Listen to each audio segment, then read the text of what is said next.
ಸ್ವಲ್ಪ ಹೇಳ್ಕೊತೀನಿ. ನಾವು ಧ್ಯಾನಕ್ಕೆ ಬಂದು 5 ವರ್ಷ ಆಯಿತು. ಈ 5 ವರ್ಷದ ಹಿಂದೆ ನಾನು ಹೆಂಗಿದ್ದೆ, ಇವಾಗ ಹೆಂಗೆ ಇದ್ದೀನಿ ಅನ್ನೋದ್ರ ಬಗ್ಗೆ ನಾನು ಹೇಳ್ತೀನಿ.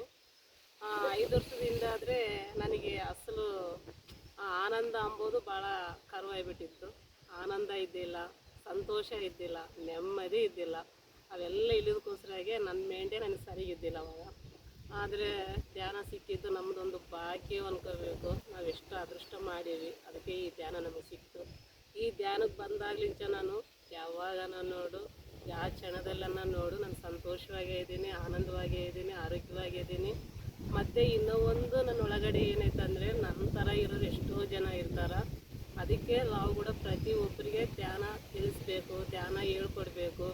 ಸಾಧ್ಯವಾದರೆ ಹಳ್ಳಿ ಊರಲ್ಲಿ 41 ಡೇಸ್ ಧ್ಯಾನ ಕೂಡ ಇಡಬೇಕು. ಅಲ್ಲಿರೋರಿಗೆ ಕೂಡ ಧ್ಯಾನ ಅಂಬೋದು ಅರ್ಥ ಆಗಂಗೆ ಹೇಳ್ಬೇಕು ಅಂಬೋದು ನನಗಂತೂ ಒಳಗಡೆ ಬಹಳ ಐತೆ. ಅದರಂತೆ ಪ್ರತಿಯೊಬ್ಬರೂ ಪ್ರಚಾರ ಮಾಡಬೇಕು. ಎಲ್ಲೋ ಇರೋ ಹಳ್ಳಿಗಳಿಗೆ ಸುತ್ತಿ ಧ್ಯಾನ ಹೇಳಬೇಕು. ನಾವೆಲ್ಲೋ ಸಿಟಿಯಲ್ಲಿ ಇದ್ಕೊಂಡು ಕ್ಲಾಸ್ಗಳು ಮಾಡೋದು, ಧ್ಯಾನದ ಬಗ್ಗೆ ಹೇಳ್ಕೊಬೋದು ಅಲ್ಲ. ಹಳ್ಳಿಗಳಲ್ಲಿ ಹೋಗಿ ಪ್ರಚಾರ ಮಾಡಿ ಅವ್ರಿಗೆ ಕೂಡ ಧ್ಯಾನ ಅಂದರೆ